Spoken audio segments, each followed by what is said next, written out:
Magandang araw mga bata! Ito na naman ang inyong si Teacher Lynn para sa ating Filipino ng ikatlong baitang. Unang markahan, Module 6, ang pagsunod sa nakasulat na panuto na may 2 hanggang 4 na hakbang. Kayo ba ay handa na? Kung kayo ay handa na, sisimulan na natin ang ating pag-aaral.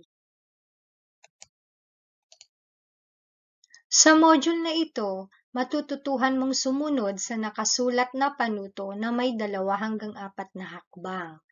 May mga gawain akong inihanda para sa iyo upang mas marami ka pang matututuhan tungkol dito.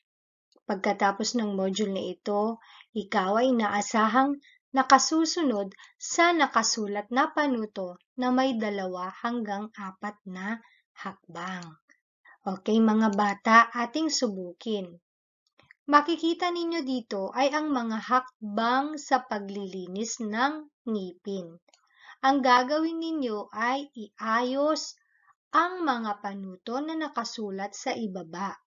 Lagyan ng numero 1 hanggang 4 ang patlang upang maisunod-sunod ang tamang hakbang.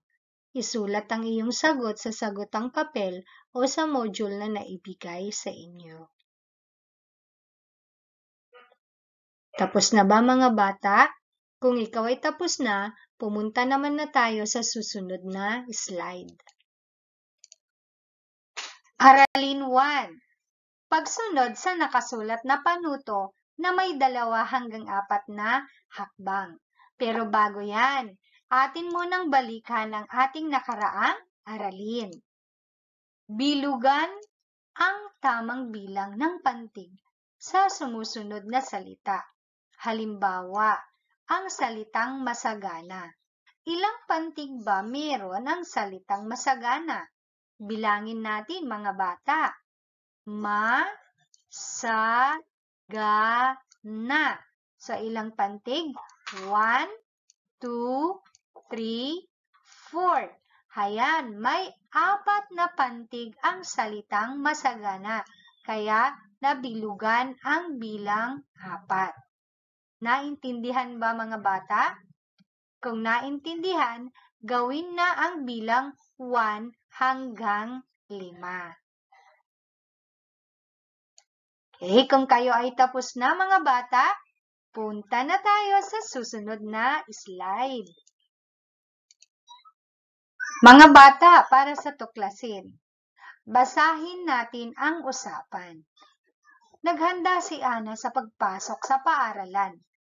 Dala niya ang kanyang takdang aralin na ipinagawa sa kanila ng kanilang gurong si Binibining Cruz. Ito ay tungkol sa tamang paghuhugas ng kamay. Magandang umaga mga bata. Magandang umaga rin po, Binibining Cruz. Nagawa ba ninyo ang inyong takdang aralin? Opo, Binibining Cruz. Ngayon, sino sa inyo ang makapagsasabi sa harap ng klase ng tamang paghuhugas ng kamay? Ako po, ma'am. Sige, Ana, maaari mo nang ibahagi sa klase ang iyong sagot. Binasa ni Ana ang kanyang takdang aralin. Una ay hugasan ng kamay ng malinis na tubig. Pangalawa ay lagyan ng sabon ang kamay at kuskusin ito sa harap at likod. Banlawan ng kamay ng malinis na tubig. Panghuli ay punasan ng kamay na malinis na tuwalya. Magaling, Ana. Mamaya ay isasagawa natin ang paghuhugas ng kamay. Sana ay gawin ninyo ito ng tama palagi upang makaiwas kayo sa sakit. Hayan mga bata. Ngayon naman, pupunta na tayo sa susunod na slide para sa gawain. Atin naman ngayong sagutin ang mga katanungan tungkol sa nabasa nating usapan. Isulat sa sagutang papel ang letra ng tamang sagot sa sumusunod na tanong mula sa usapan. Number 1. Anong takdang aralin ang ipinagawa ni Binibining Cruz sa mga bata? A. Mga hakbang sa paghuhugas ng plato. B. Mga hakbang sa paghuhugas ng gulay. C. Mga hakbang sa paghuhugas ng kamay. Number 2. Sino ang nagbasa sa harap ng klase ng kanilang takdang aralin? A. Si Ana. B. Si Annie. C. Si Ami. And number 3. Bakit mahalaga ang paghuhugas ng kamay? A. Utos ito ng aking mga kaibigan. B. Dahil ito ang sabi ng karamihan. C. Upang maging malinis at malayo tayo sa sakit. And number 4. Mahalaga bang sundin natin ang mga hakbang sa paghuhugas ng kamay? A. Oo. Dahil ito ang tamang paraan upang makaiwas sa sakit. B. Hindi. Huhugasan kong aking mga kamay sa gusto kong paraan. C. Hindi masyadong mahaba ang hakbang ng tamang paghuhugas ng kamay.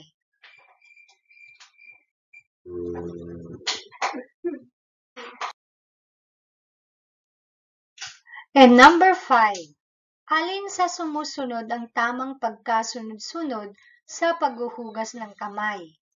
Isulat ang letra ng tamang sagot. A. 1, 2, 3, 4. B.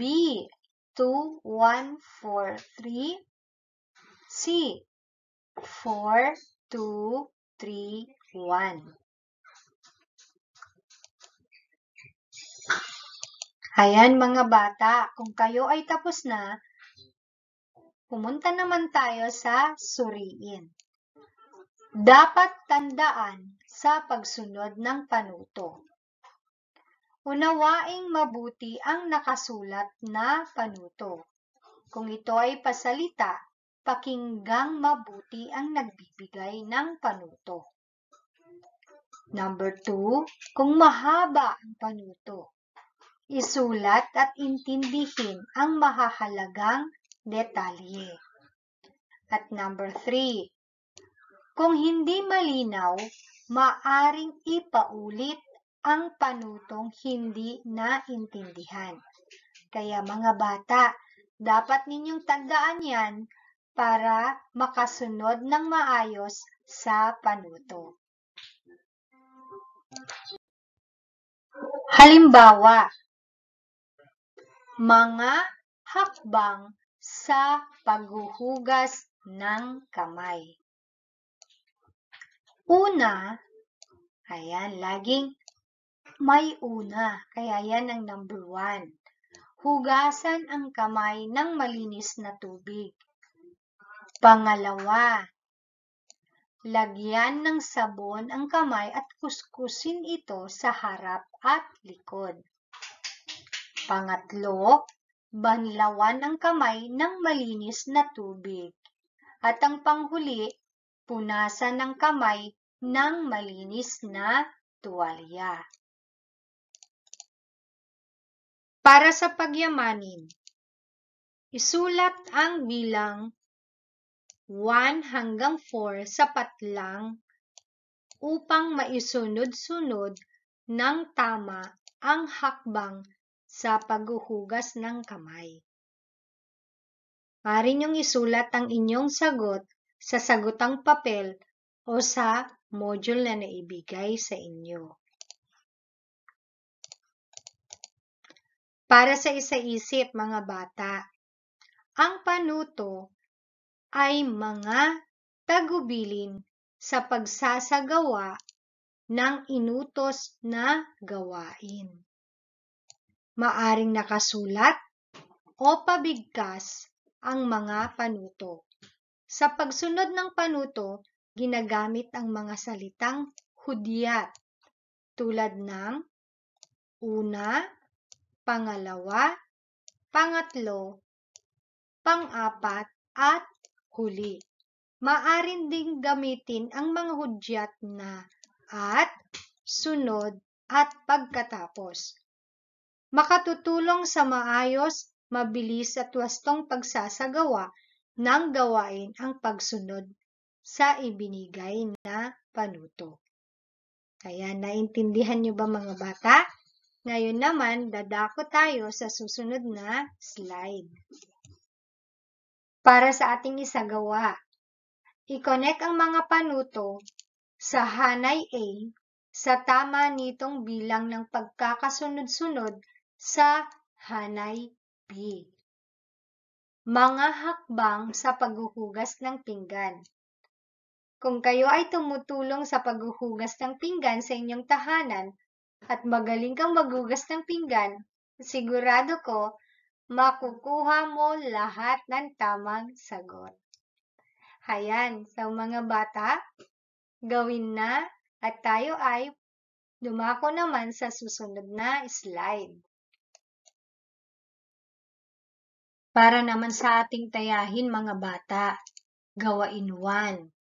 Isulat ang bilang 1 to 4 sa loob ng kahon upang magkasunod-sunod ang mga panuto. Ito ay ang mga hakbang sa pagpasok sa paaralan.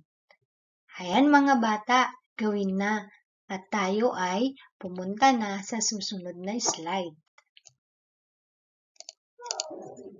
Para naman sa ating gawain 2 mga bata, basahin mo ng mabuti ang mga panuto at sundin mo ito. Una, isulat ang iyong buong pangalan sa loob at gitna ng kahon. Ito ang kahon na tinutukoy. Pangalawa, kung ikaw ay babae, bilugan ng manika.